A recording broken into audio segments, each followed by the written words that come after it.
Greetings and welcome back to the Old Ways Rising Farm YouTube channel, where this week we're going to handle a hatchet. Okay, so this is a lovely little hatchet. This is a Norlund Hudson Bay. This is the smallest one they made. They made 2 or 3 sizes of Hudson Bay hatchet and axe heads. This is the smallest of them, and I'm going to handle this for a camping hatchet for my wonderful, lovely wife, who is saying hi. Woohoo! Yeah, woohoo! So, we're going to handle this today. Before I hang this head, I want to talk a little bit about design and how Renee and I came to the conclusion that this would be the best hatchet head for her for a trail axe. Now, first off, when people talk about axe patterns, they're holding the axe this way, because this is what looks like the beauty shot of the axe. But I've said this before in other videos, I'm going to say it again today, and I'm going to say it in future videos. This is not the beauty shot of an axe, okay? The beauty shot of an axe is this way, okay? This is what really matters in terms of how it's going to be used.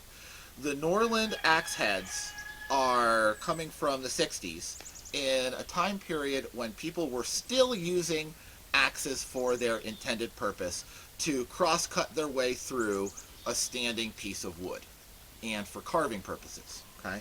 So it has a nice, slender, thin blade, which tells you that this will penetrate the wood well when you have a standing tree and you're chopping into it like this, okay? Right? You're going to chop a notch going down and a notch coming up, and you're going to try to sever the grain, right? The grain are tubes. So if my fingers are the various vessel elements of the wood, right? They're vertical when the tree is standing and you're trying to cut through them in this direction. For that, you want a slim blade. If you're trying to split and cut through them in this direction, then you want a thick blade, okay? And if you do that properly, you can live long and prosper. Nerd note. Anyhow, so we want this for a carving and cutting blade, okay? So we want the thin profile, okay? So that we can cut through this way. So that's the first thing. Now, size. You want a hatchet that fits you, your strengths, your use, your body, okay? And that's going to be different for everybody. I am not going to say that the small Norlund Hudson Bay pattern is the quintessential bushcraft axe head. It's not. It's a good one. It's not the only one. And what's the best head for one person is not going to be the best head for another person. Okay? When you are chopping with an axe head, you want it to fall on its own weight. Okay? You want it to fall on its own weight and cut on its own weight. And you're using the handle to direct the fall. You should never have a death grip on your axe handle. Okay? You should never have arm force pushing into the blade. If you do that, you're going to break your handles. The handle guides the head. The head falls on its own inertia, cuts on its own inertia. Okay? So with that being said, the heavier the axe head, the deeper it will cut on a particular properly directed blow. So heavier is better, to a point. And this is where picking the right head for you comes in, okay? So if the head is so heavy that you're exhausting your arm picking it up, right? You pick it up with human force and it falls with its own inertia, okay? So it's like doing curls. You want an axe head that's light enough that you can do hundreds of curls with it, because that's what you're doing when you're using a hatchet, okay? You're doing curls, right? So, yes, I'm sure there's people watching this that can curl 30 or 50 pounds. 10 reps. That's not productively using an axe head, right? You want something that you can curl for 500 reps in half an hour time and not really feel strain on your arm. Mm-hmm. Okay? Otherwise, you exhaust yourself prematurely. If you exhaust yourself prematurely, you start overcompensating. When you start overcompensating, you hurt yourself. Okay? That's counterproductive. Very counterproductive, exactly. So you want a head that's light enough that you can do several hundred curls with it in a half hour and not feel strained. not feel like you had a super workout. But heavy enough that it chops deeply relative to your expectations. Okay? Because if the head is too light and you think, oh, this is just bouncing off, this isn't penetrating, this isn't chopping the wood that I want it to, now you're going to start forcing. Okay? And when you start forcing, you start messing up your work and hurting yourself again. Okay? So it's a balance. A heavier head falling onto its own inertia will cut deeper and do more work, up to the point that it exhausts you and forces you to do less work because your arm's tired. So you're trying to thread that needle and pick the sweet spot for you. Now, I've put a number of hatchets in Renee's hand, and she likes something around 0.9 to 1.25 pounds in that range, which is where this falls. I like something between 1.5 pounds and 2 pounds. So, that 1.5 pounds, 1.75 pounds, somewhere in that range is what I like for a hatchet head. Okay? And that's just our own personal preferences. You are going to have your own personal preference. Don't just copy ours. Go get your hands on a bunch of axes and hammers, work with them, and see where that balance falls for you, your strength level, your body mechanics, and your work needs. Okay? Anybody who picks up a certain brand and a certain model and says, this is the quintessential bushcraft axe, you should only ever buy this, is blowing smoke. Okay? I'm not going to do that. Honestly, I don't think there's any bad options out there. Right? I am not going to diss any brand. I'm not going to say any brand is the only one.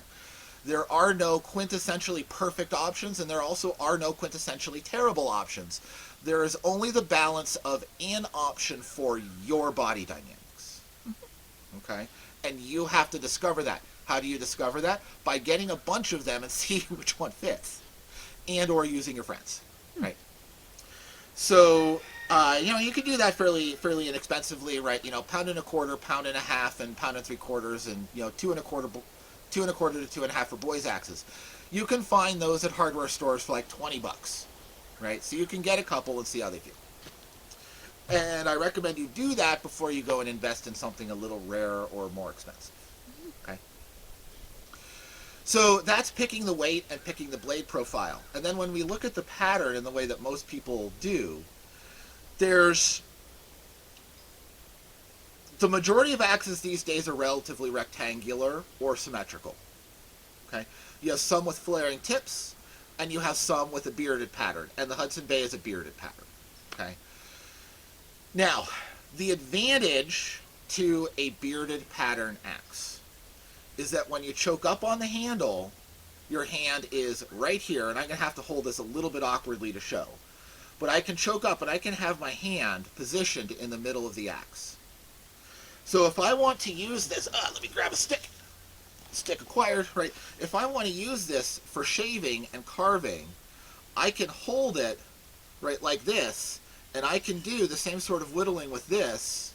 I'm obviously not going to do this for real right now, but after it's handled, I will, right? So I can use this in any way that I would use a whittling knife. Okay? That's the advantage. A Hudson Bay pattern or any other bearded pattern of axe, and there's a variety of extremes, right? It's like the Council Tool Flying Fox is still sort of bearded-ish. It's asymmetrical, but it's more like, if I can, I'll grab my stick again. It kind of comes in more like this, right? So it's not as extreme. Versus the Hudson Bay, which is very extreme, versus like Nordic styles that were extremely extreme. Okay, the advantage is being able to get your hand into the middle of the tool for control with fine whittling, and that says that I'm going to carry this axe instead of a large knife.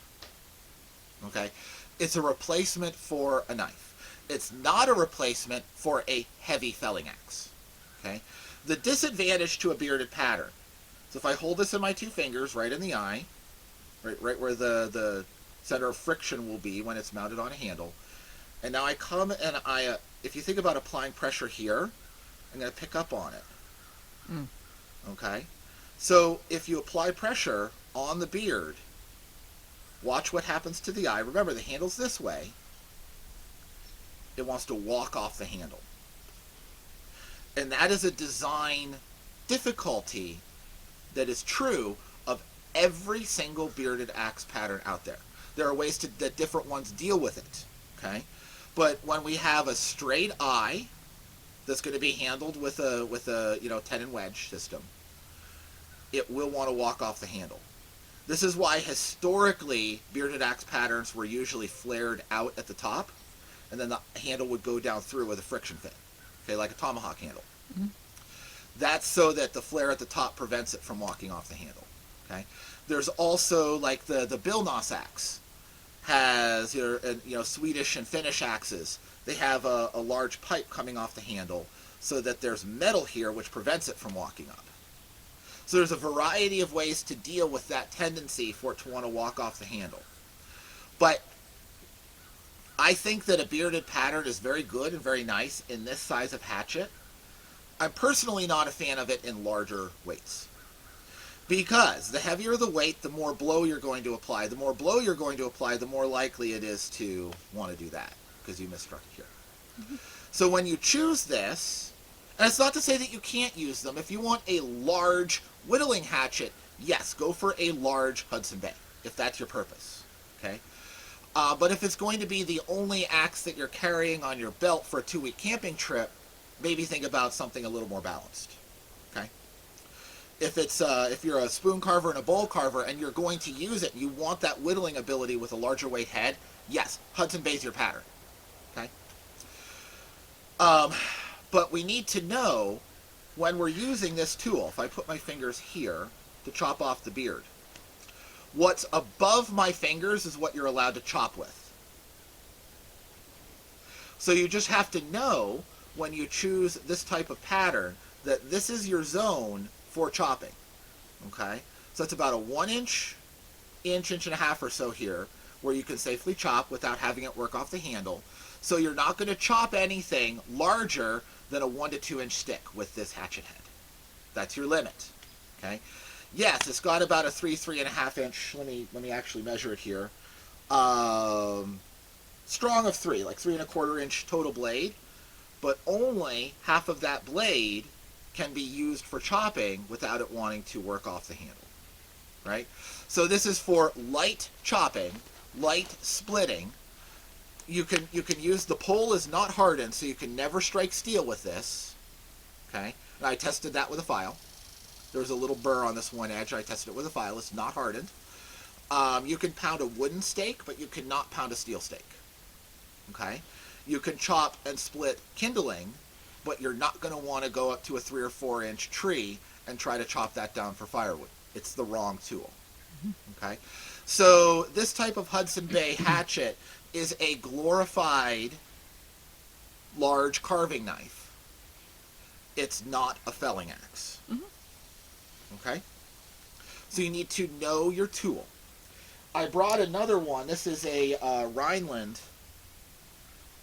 pattern, and if I hold this, you can see it doesn't want to pick up as much. When I pull straight up, it'll rock a little bit, but it's not coming all the way up because it's a more balanced profile. It still has a little bit of a flare, right? And if I pick it up here, it wants to work on a little bit. So since the flare is minor and symmetrical, this pattern won't work off a handle. Okay, there's reasons to have a flaring head versus a straight rectangular head. I'm planning to do another video just on all the different types of axe patterns and designs and what their purposes are. I'm still working on the teaching collection for that, so if you're interested in helping out with that, we have a Patreon page. There's lots of resources there. There's a digital resource store associated with the Patreon page, and everything in that digital store is free to all patrons at any level. So there's a lot there for you, and it's very, very helpful for getting materials for projects like this, and I'm so grateful for everybody who's already there, and I hope that you'll join. But yeah, so you need to know why patterns are the way they are. They're all good, they all exist for a reason, they all exist for a purpose, but you need to know what that purpose is so that you're purchasing the head which matches your purpose, okay, and your strength and your body dynamics and all of those things. So that's how we chose this pattern for Renee's hatchet. Now, let's talk about handling it. So the first thing I want to do is measure the eye. Measure the maximum width and length. Okay? And examine it to see if there's any irregularities. So when I look in the top, there's no way I'm going to be able to show this on video, but when I look in the top, there's a bit of a cold shut in here from the forging process where they drifted the hole for the eye. And the bottom face is an even ½ inch wide. The top face, that little cold shut doesn't extend all the way to the top, so there's a little gap at the top here that's a little strong of ½ inch wide. That's actually a good thing because when we wedge it for the top, it'll have something to grip. Okay, so that's it's a manufacturing flaw in the right direction, which will actually help us keep the head from walking off the handle. So that's a good thing. Then we want to find a board which can accommodate those maximum dimensions. And this is the piece of wood that I'm choosing. This is cherry wood. Now, somebody out there is going to say, come on, Adam, you know you're supposed to use ash, oak, and hickory for handles. Well, if we're talking about a 4-pound Jersey pattern axe that we're going to cut down a 30-inch oak tree with, I agree with you. But we're not talking about that. We're talking about a light-use, glorified carving knife. Okay? Cherry is more than strong enough. This handle is going to be an inch long, ½ inch wide at the smallest dimension. Right? That's a lot of wood, and when we're talking about choking up on it to do light carving work, or going down to the fawn's foot at the end of the handle to do light chopping on a 1 to 2 inch thick sapling, cherry's more than durable enough. Okay? And if you look historically, there's a lot of woods that we would consider lesser woods that are used on historic axe handles, and a lot of really exaggerated curves. Those curves in a curved handle do weaken the wood, and those less than perfect woods are weaker than something like hickory. But people know what their tool is used for and have a lot of skill in putting it to its appropriate use. So they're not breaking their handles because they're not neophytes just wailing at stuff. If you just wail at stuff, you can break any handle ever made. Okay? Now, this piece of cherry, another thing that's going to contribute to its strength is that it's processed by riving it from a blank rather than cutting it from a blank. Okay?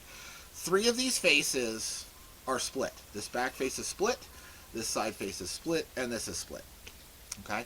So I know that this follows a singular plane of weakness in the wood. This follows a singular plane of weakness in the wood. And this is approximately a growth ring. Now, on this back face, I can see that this is one growth ring, and then at cathedrals here, and that's a second growth ring. This is not a bow and arrow where we have to chase a single growth ring religiously. Okay? But, it's approximately a growth ring, right? So we're not going to have a lot of runoff trying to cut our handle in half by running off at, a 30 or 40 degree angle down the middle of it. That's what destroys handles. Again, a lot of people want to argue over whether your handle has to be quarter sawn or has to be plain sawn to have the end grain going this way or this way. There's a whole bunch of arguments there. I don't care. I care that it's straight and that the grain follows the handle I'm going to make. Okay? If you satisfy those criteria, yes, the grain going this way because that's the direction of force in the handle, the grain growing vertical that way in here is numerically a little stronger than the grain cutting the other direction, but you're not going to notice that difference as an end user. If you have grain runoff trying to cut through your handle, you're guaranteed to split it. Okay? So care about the things that really matter and just stay out of the arguments on the things that really don't. Okay? So, this is an inch wide here, and I only need a ½ inch. Okay? And this is beastly thick down there. I do want a little bit of swelling in the butt of this handle, but not that much. So we're going to need to reduce this. Now this is a sawn face, so this does not follow the grain, and I can see, right, I'll trace it there, cathedral, cathedral, There's an obvious cathedral right there. There's an obvious cathedral, right? So this is grain runoff in process. I don't have that here, okay? I have one obvious cathedral, and then there's another little bit of schmutz up at the end, right? So I've only touched 3 growth rings. 1, 2, 3. That's not bad runoff. That's irrelevant, okay? But this is bad runoff. So I'm going to get rid of that. I'm going to keep this face and eliminate my wood from this face. So I'm looking, and I'm not sure how much of this is going to show up on the camera, but I'm looking at this growth ring here, and then this one leaves me plenty of meat. So I'm going to trace this growth ring with my pencil.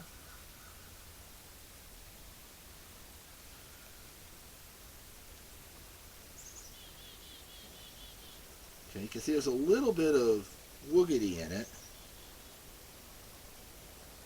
Try to make this nice and dark so you can see it.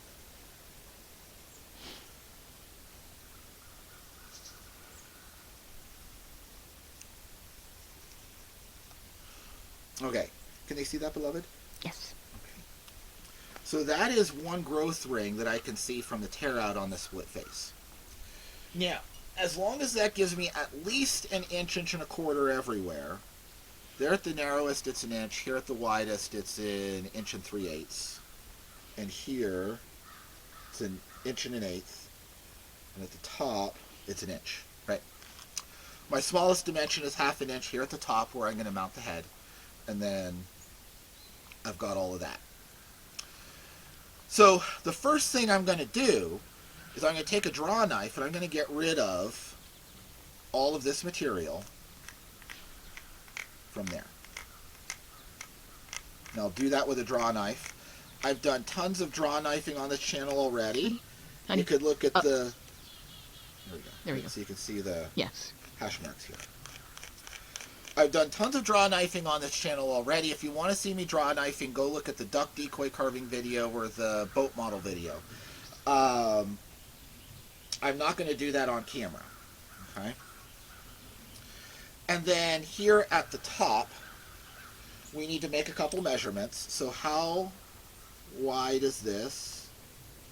This is an inch. The tang that I need is an inch and 3/8, so I'm going to come down an inch and a half. Give myself a little extra room. It's always nice to give yourself some mess up room.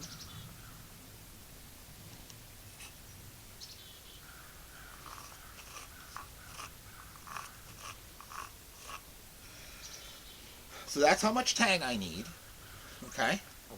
Now I'm going to put this approximately in the center. Because again, this face, like you can see where I split it, that's not exactly a nice true square edge.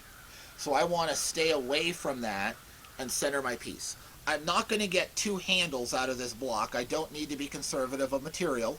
It came forth from the firewood pile, and what I cut off will go and return to the firewood pile, right? So I'm not worried about being, super conservative with placement and trying to get multiple blanks out of this. So I'm going to mark approximately middle. This is about 3.5 there. So an inch and 3/4 is approximately middle. And then same there. We'll mark that center line.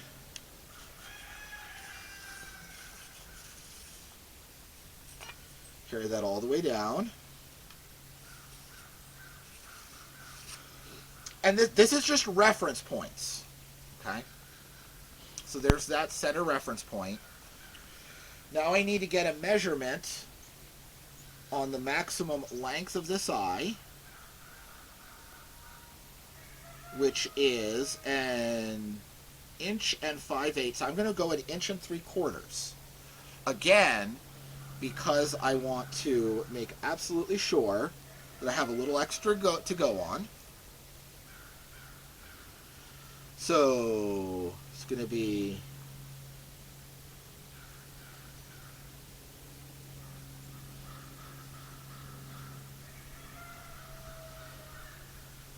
there.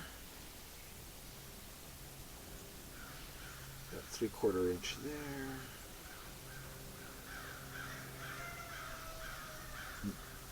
Misjudged that. I'll come out a little bit. Made a mistake. Okay. So about there, and I'll square this all off.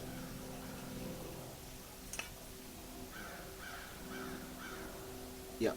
There we go. Made a marking error. So there's about the outline of my piece, and I'm not going to reduce the thickness in the initial cutout. Okay? So I'm going to cut down here and over. I'm going to remove this mass, and then we'll look at laying out more of the details of the handle itself. A lot of the mass has been taken out of this thing, and that's good. So here is where that big, awkward hunk of junk was at the tail, right? That big, sloping saw cut. So I've taken this all down with the draw knife. I do prefer the draw knife for this over hewing with a hatchet just because of me. It's my preference. You could absolutely hew this with a hatchet and get to the same result. I can remove more wood faster, safer, more accurately with the draw knife than with the hatchet. Okay?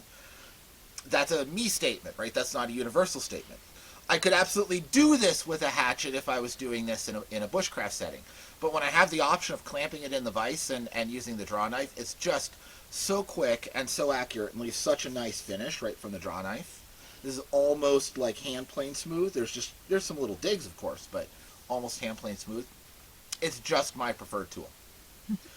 Now, this is very much still oversized, right? We've got plenty of width to work with. It's about almost 17 inches long. I only want 14 or 15 inches here. So we'll take some off of the butt before we're done. But I'm going to wait to do that until I work this a little bit further down. Make sure that this is good. Because if I screw up on this tenon, I can work a little bit. I can take the rasp and work on these flats and eat up a little bit of this length because I have plenty to work with. I can also just plain cut the tenon off and restart at this stage. Okay. So I am going to take, kind of do a little bit of roughing out, just so I have room to work and I don't have stuff getting in my way. But I'm going to mostly leave this intact. I am going to do a little bit of layout, though, at this stage. So the first thing I want to do, hold this tenon, and we're going to take the axe head itself, and I'm going to line it up so that the narrow part here, the narrow part there, come in with the line that I cut for, this groove that I cut for the wedge. Okay? I just did this with a back saw, cutting out this 90 degree and this 90 degree, leaving a lot of extra mass like we discussed. So I'm going to line that up. This is sloping. This is not an accurate 90 degree cut right here. Okay? So I can't sight down the blade and match my center lines. Not worried about that yet. Okay? I just want to start getting an approximation of this tenon cut in so I can fit this before I have to do a lot of the other shaping. Okay? So line that up as best I can. I'm just going to trace on the inside. Okay? So there's my tracing.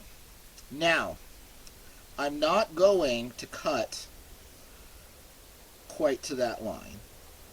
I'm going to go a healthy kerf outside. Because, remember, this is pencil on the inside here. That line is way narrow of the actual tenon that I need. Okay? But it gives me a sense of space, a sense of where I'm moving. So, we'll take Mr. Rasp, and we will start taking off all of that material and getting an approximation of our tenon. I'm not going to do all that on camera. Okay? This goes pretty quick, but it's still, I know you don't want to watch that. It's about as exciting as sanding, and everybody loves watching somebody sand on YouTube, right? Mm. So, you can see what I'm going to do, and I'm going to leave a healthy about pencil line and a half outside of my mark. Okay? When you're doing this, the temptation is to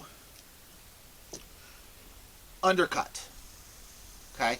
That's the big risk. I want this square, and if it's not perfectly square, I want it to be fatter at the base than the tip. Okay? I want extra meat at the base.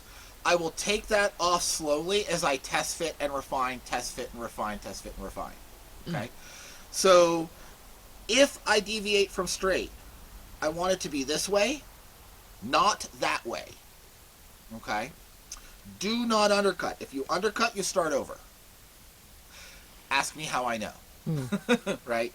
Ask me how I know. So it's very, very easy to get off and undercut, and then you end up with not enough meat left in your tenon to accommodate the mortise and the axe head, the hole in the eye. So we're going to do that. Now the other thing that we're going to do is we're going to look a little bit at what sort of handle we want. Okay?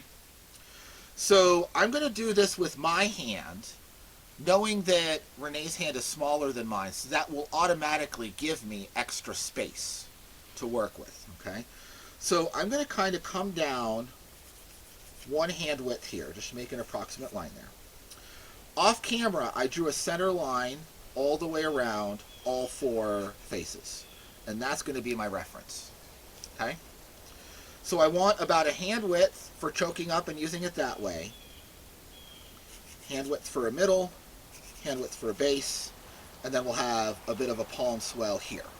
Okay? So that's going to be about the size of our handle.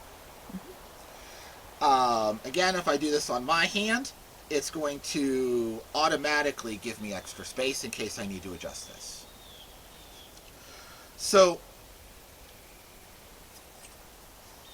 parallel to my center line, we're going to base everything off the center line, not the edges, because the edges are irregular. I mark the center line by coming at a location, measuring the width, and then finding the middle of the width. Then measuring the width, and then finding the middle of that width, all the way down. That's how you center the line in an irregular piece. Now, up here in these first two, I want this to be about 1.5 inches wide.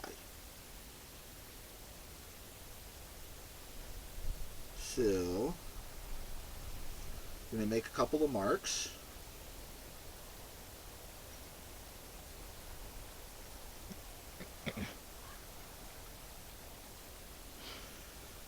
And I'm just marking 5/8 on either side of this line.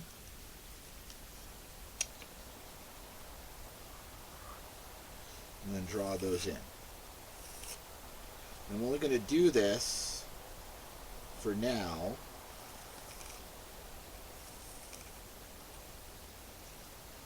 on these upper two. Now, as marked, this is the narrow part of the tang, okay, which corresponds to the front when in use, okay. So remember, the advantage and purpose of a Hudson Bay pattern is it's a glorified carving knife that's more capable than a large knife, okay. So to make a comfortable grip while you're choking up and using it to shave, I want a palm swell to the back. So I'm going to sketch such a palm swell in here.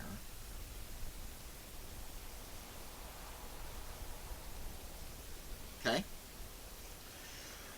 And I'm not going to do a final carving on this at this stage, but I want to have a sense of where I'm going with it, because I am going to hog off a little bit of this excess material early on, and I want to make sure I don't go too far and I have enough space to work with for the contours that I want to cut at the end of the day. Mm-hmm. Okay? So these are very, very crude, rough guidelines. Now in this bottom section, I am going to kind of carry this down.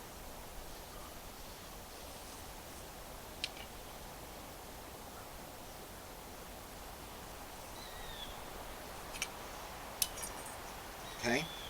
In this section, I want to come out and have a little bit of a curve forward. So come out a little there, Now come out a little here. Okay. And then I'll just work on tracing a nice line there. And this will all get more refined as we move forward. But for now, I just want to give myself a nope zone. Do not cut into this space. Okay? And then we'll have a bit of a... You can just freehand sketch this with a bit of a swelling here. So I'm not going to touch anything. We'll make that pretty later on. It doesn't have to be pretty right now. Again, I'm just giving myself a nope zone. Okay. So I'm not going to touch anything on this side in the lower half. I'm going to leave a lot of space, but cut off a little bit up here. Okay. And I'm not going to shorten it yet. So that's just the purpose of this preliminary mark. We'll make that pretty later on. Again, very crude, rough outlines, so that I can just trim a little bit of this with the draw knife and know where I have some room to go and where I don't want to touch. Okay? Because if I try to get this set down on here and start fitting that tang all the way, I've got a lot of meat that's going to get in the way. Right? So I need to clean some of this out, and I don't need this ghastly extra material out here. It's just going to get in the way. Right? So I'm going to do a little bit of trimming, just enough that I can accomplish my goal of setting the head. Okay? And then we'll make a pretty handle later on. So I am going to go and do that off camera, roughing out the tang with the rasp, and roughing out a little bit of the handle contour with the draw knife, and then we'll rejoin and look at actually fitting and test fitting and refining the fit of the the head onto the tang. Some modifications made. As mentioned in the previous clip, I started to bring this in around, and I've started to seat the head on it a little bit. Not a lot, just enough that I can show you the main process here. And on the sides, I bobbed these corners, okay, just enough so that when I set this head up top here, nothing's going to hit, okay? But I'm still leaving the most of the meat in. Now, the hardest part about handling a tool, whether it's an axe head or a hammer head or anything like that, is getting this tenon cut accurately without any major voids. I don't care if like a little splinter lifts somewhere that's not, the end of the project. You don't have to start over. But I don't want big voids. I don't want anything that's going to assist it in coming loose easier, right? That's bad news. So we want a nice, accurate, tight fit up. We want it to end square this way and square edge on with the handle. Now, part of why I'm leaving so much meat in the handle is because if this does come out a little bit twisted one way or the other, I can adjust in how I do the finishing work on the handle. Okay? Because this is the hardest part. So what we do, as I mentioned before, is cut this in, and it's leaning a little bit toward the tip. So I can just start to seat it up here on the end. Okay? But there's a lot of extra meat here in the base. We need to carve that away, but we need to carve it away accurately. And we're going to let the head be its own gauge. Now, after I bobbed these corners, you can see I redrew my center line. That's crucial. Okay? This will not work if you don't do that. I'm going to put the head on. Which way am I going? This way. Okay. Kind of wiggle it on. Like I said, I just started it enough that I could show you this easier. I'm going to wiggle it on. And I'm going to sight it for straight and horizontal in this face.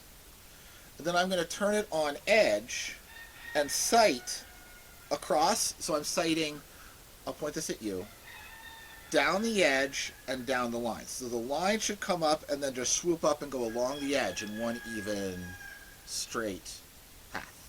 Okay, so I'm sighting that down the edge, down the line, get it all nice and square, press it on, make sure it's still square that way, press it on as hard as I can, so it sits there. I'm just going to take a little billet here, give it a whack, make sure it's still true. Okay. So that's seated just a little bit more. And now you can see I've got a raised lip of wood that's been compressed. Okay. That shows me where I still have a high spot. So I'm going to take my carving knife, nice sharp carving knife. I'm just going to come down a little bit and just cut to that little lip.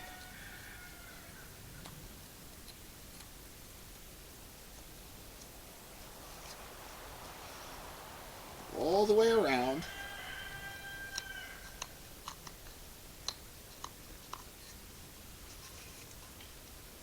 Cut to that little lip.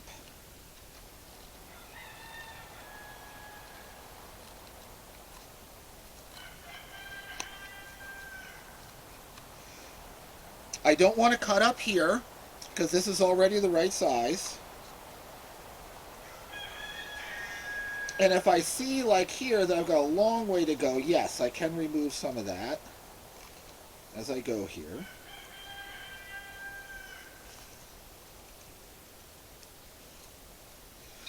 But I want there to be extra meat down below until this process tells me to remove it.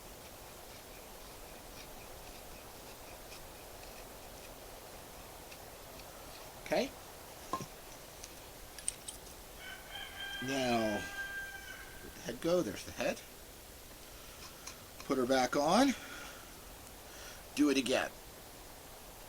Seat it as deep as I can. Make sure it's all true. Make sure it's true that way. Give it a whack.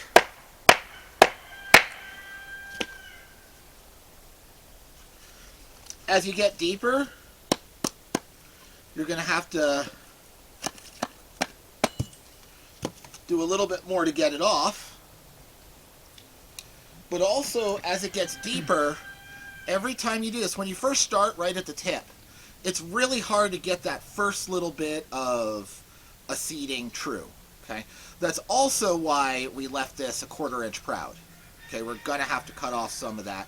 So we'll, let this top be messy as it wants to be. I don't care. I'm going to cut that off anyway. Okay? And then as the correctly trimmed tenon gets longer and longer and longer as we go down, it gets easier and easier to seat it because this up here that's already been trued up is now acting as a guide. Okay? So you can see again, I've got a nice line there of compressed material telling me how far I've advanced. I now know I need to cut to that. I will do so, cycle, rinse, repeat until it fits very, very tight and very nicely. Okay? Do it slow. Be patient. Do it slow. It's very easy to think, oh, I've got gobs and gobs and gobs of material here that's all going to have to be removed, which I do, and it will. But if I over-remove here and end up with an undercut, the whole process starts over. And that's sad. Okay? We still have enough handle. I could cut this off and make a whole new tenon down here and still have enough wood for the handle. But after putting all this work into that much, I don't want to. Right? I don't want to. I have a full second chance in this handle, but I don't want to have to need it.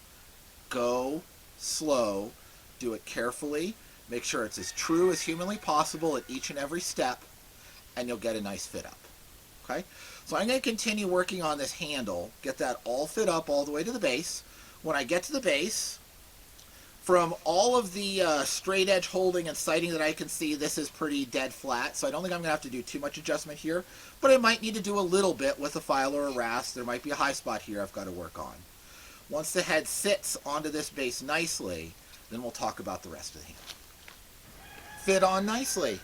It's almost all the way down. There's one last little curl there from my final pounding on that side and nothing on this side. So I'll have to clean that up. To clean up the final corners, the way I was doing it works very, very well for almost all of it. But then in the last little corners, it's really handy to have a perfectly square file like this to just get in there. Can you do it with the knife and a regular rasp? Yes, but it gets increasingly difficult to get that perfect 90. But with a nice big square bastard file like this, it's just so easy to cut out that last little bit of material right at the very last stage. So we used him, and I'll use him to clean out that last little curl in there. So now we're getting toward the make it pretty stage. When I was doing this before, I was just trying to give myself a safety measure, a little bit of a note zone, so I didn't cut off too much wood. But now we want to really make it look nice. So I do want a palm swell here, and I want a little bit of a matching curve to go with that. Okay. And I do want this last third to kind of angle over. Why a curve in the bottom of an axe or a hatchet? What it does is it changes the effective hang angle. Right, so here I'm hanging this hatchet to be, it's a little wiggly right there because it's on that shaving, to be 90 degrees to the handle, okay? Which is what I want for carving and for most chopping. But if you're trying to chop into the back corner of a cut, having that little curve here, it changes from 90 degrees to a little bit offset. So it helps you get the tip into that back corner of the cut. That's why a curve and a handle. And we don't want to be too extreme with it because we want to keep our nice straight grain. And I want it mostly at the base. So just to kind of give it a little bit of sinuous character here, just going to kind of come off with a little bit of an OG curve there.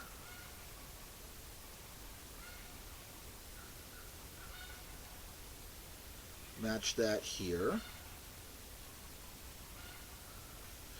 Then I'll go into this curve. And then have a little bit of a swelling.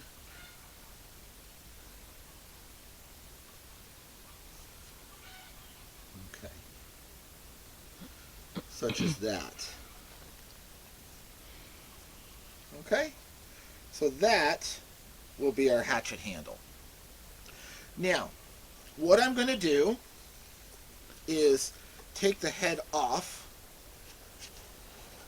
which is no longer simple. Okay? You can see our nice straight tenon there. Take the head off. I'm going to cut this material just off with a saw, just right at that angle. Okay? Get rid of that with a saw.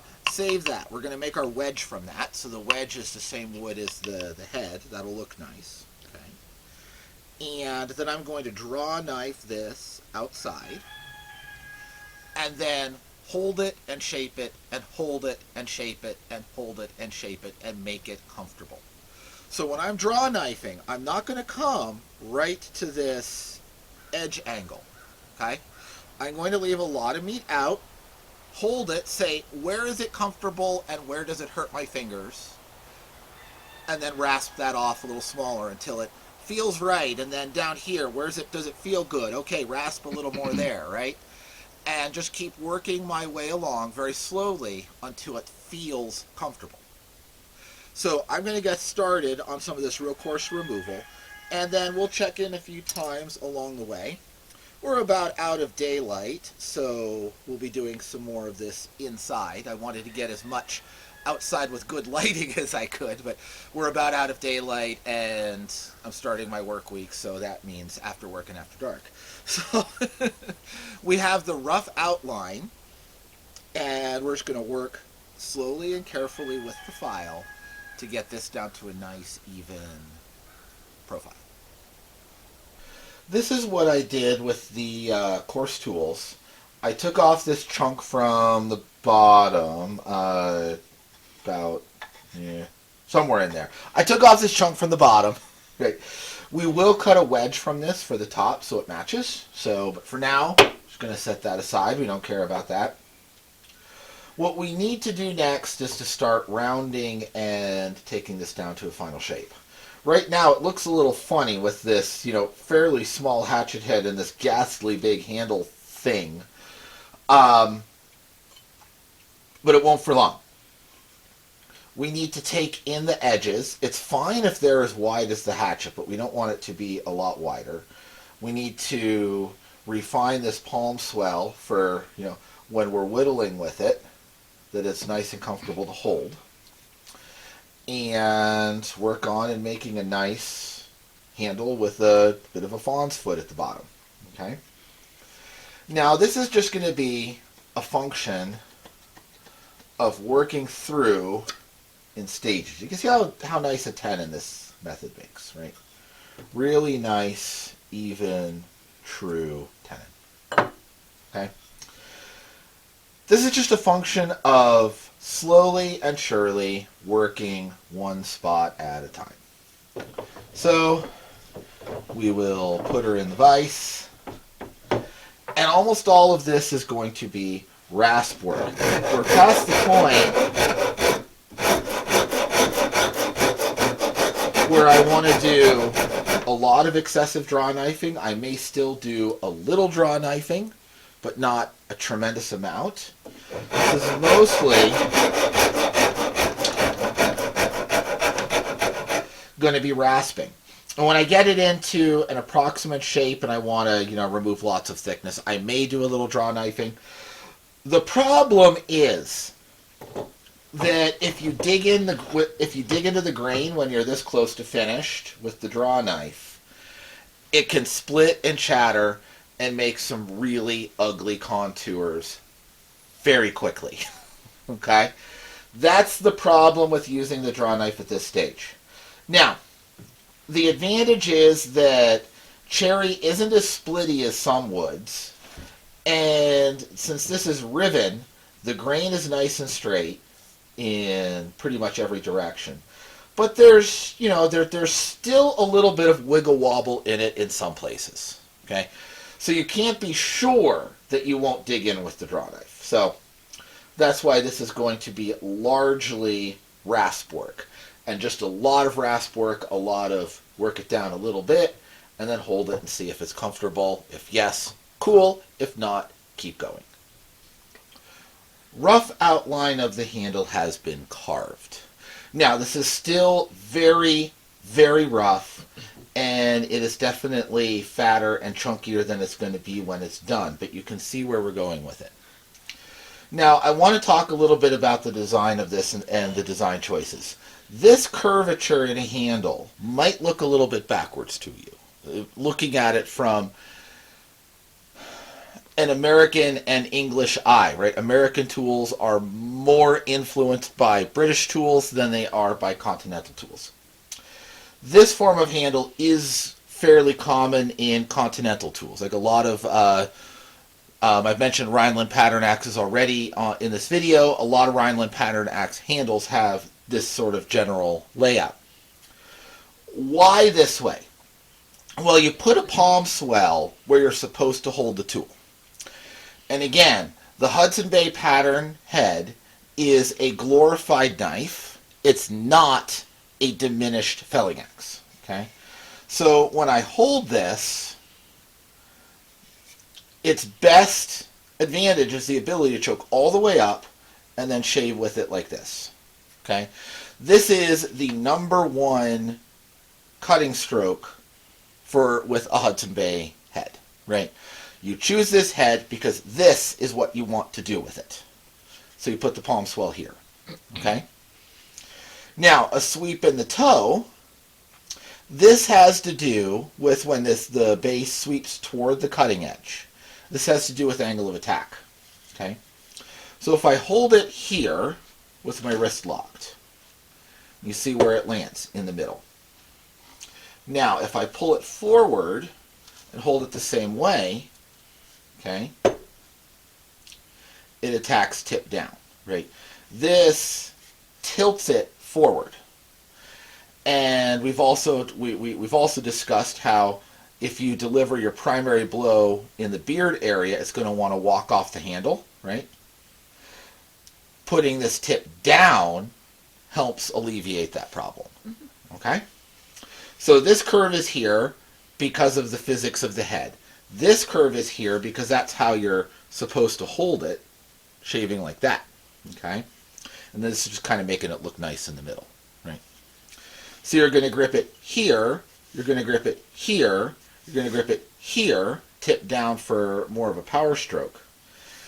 You're not gripping it dead center is a little on the uncomfortable side, right? But there's always going to be one grip which is less preferred. If I take the head off and you look at this, this is how I have it. This might be a little bit more familiar, okay? But then the heel would again tip forward, right? So that's backwards. That says you have to grip it right here, right? And gripping it this way and striking in that direction is the primary use of the tool, which is typical for a more squared off symmetrical axe head, which is a diminished felling axe rather than being a glorified knife, right? So it's different tools, different specific use, different handle designs.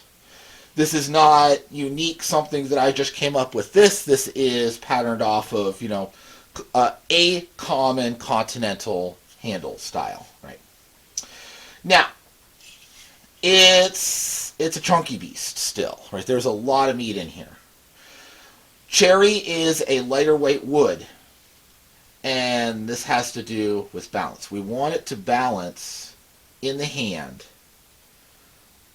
when you're shaving like this, okay? You want it to balance close to where you're going to hold it most often.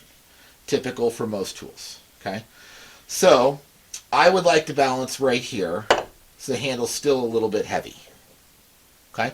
That's easy to solve. It's only slightly different from that, right? But I do want to move the balance point about an inch forward, okay?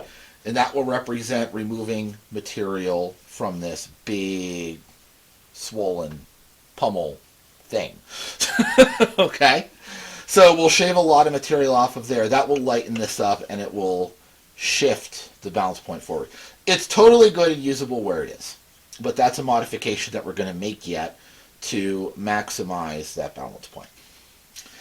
And then I gave this to my beloved to hold and play with and tinker with and said, where are the hot spots?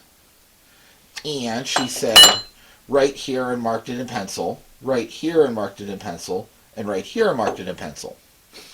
And this is where, when you are making a handle for you, fit it to your hand, okay? Give yourself the most balanced, comfortable custom tool you can. So everywhere that my beloved drew a mark, I'm going to come and I'm going to shave some material off. Then I'm going to say, okay, hold this again and feel it and tell me if it's better. Do you want me to take more wood off, or is it good? And then I will respond accordingly. Okay? So these are the modifications that I'm going to go ahead and, again, do some work off camera because this is tedious. Okay?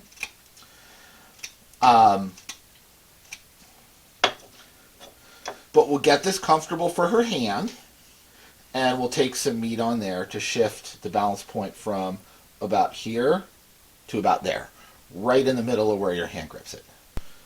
We have a finished sanded handle. I ended up taking about all of the bulge off of the sides from this little fawn's foot here, but I left it in that same profile, so it catches your hand well. Balance on this thing is pretty darn good. Right about there. Okay? So if you're holding it, it's right about on your middle knuckle, which is where you want it to be. That. For shaving with. Okay? Now, a couple of final finishes. I did not drive this all the way down onto the handle yet. There's a little curl of wood right in there, and I need to do just a little bit of final cleanup with the square file. Get that out. Let's see if this seats all the way down.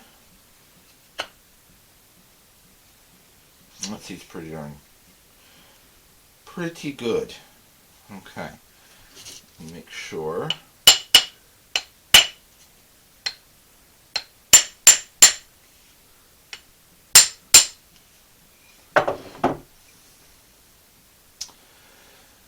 Okay, looks like there's a little bit of extra wood here relative to here. It's not hanging up on anything in the tang itself, but this edge is a little bit proud yet. So I'm going to take some away there. Trying to be careful that I'm only applying pressure in this direction. I don't want to file down on the tang. I just want to eat away a little bit of that shoulder. And this might actually be better for that, because it has no teeth on the side.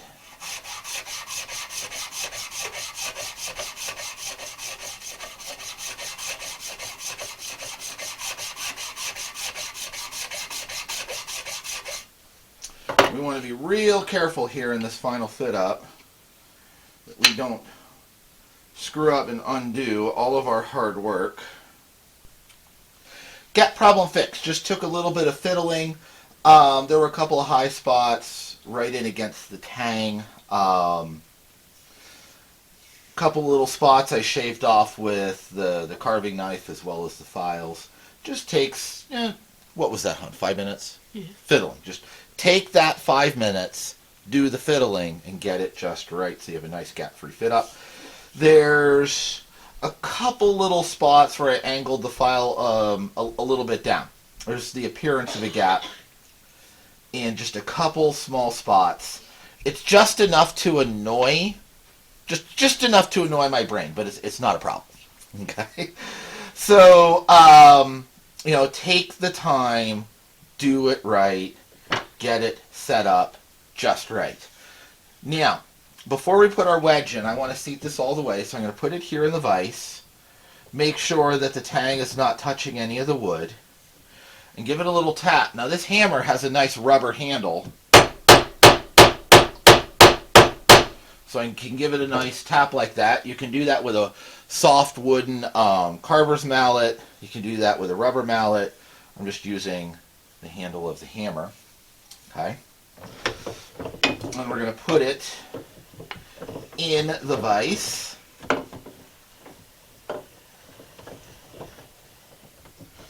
Like so. Seat it on nicely, making sure it's all right and tight. Here's my wedge. Now I cut this wedge out of this piece of scrap, and I just cut it at an angle. I had to cut it at an angle like this because it's just a little bit too narrow to go all the way across. So just cut it at about an angle, cut a straight cut, and then just actually started this way and just tilted the saw a little bit and sawed down, and then cleaned it up a little bit with a knife just to get a nice perfect wedge. Okay. Now the wedge, we always want to set a wedge with glue. You don't want to just set a wedge by itself. And we don't want to get carried away with too much glue, or we're just going to get terrible squeeze out and be sad about it. Then we've got glue running down our nice handle. Don't want that either. We just worked so hard on. That we just worked so hard on. I definitely recommend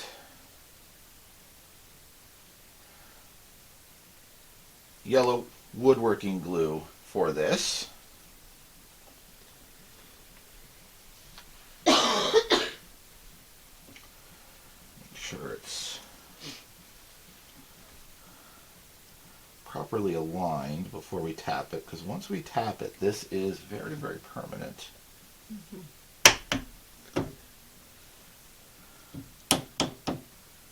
Okay.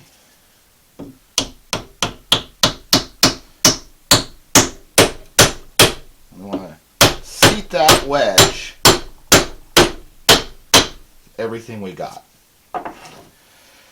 Now we let it dry, and then we will take a small saw, cut it off flush. We have ourselves an axe. Now, before going further, I am going to do some test chopping here, so stick around for that. You know you want to see this chop something, right? You know you want to see this chop.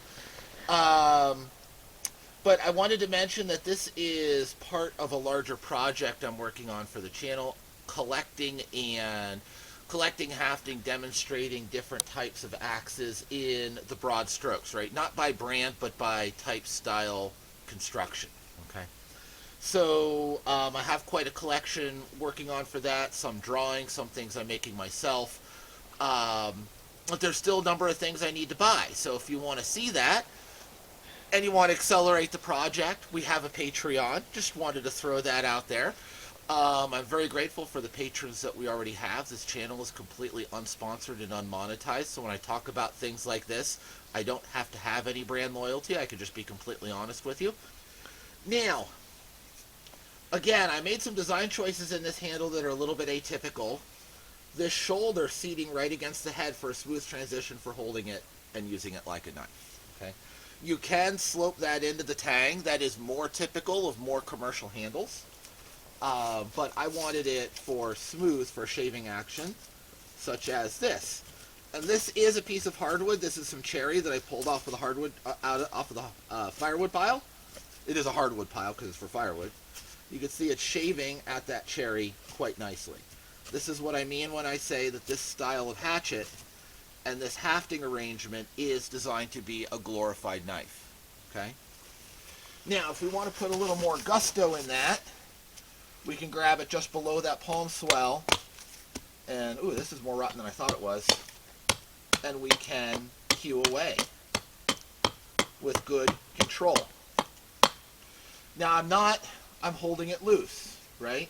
Never white knuckle a hatchet. This is a small head. That is a very small tang.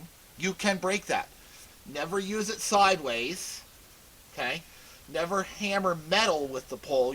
Yes, of course, you can pound in a wooden tent spike, right, or a wooden tent stake. Never hammer metal.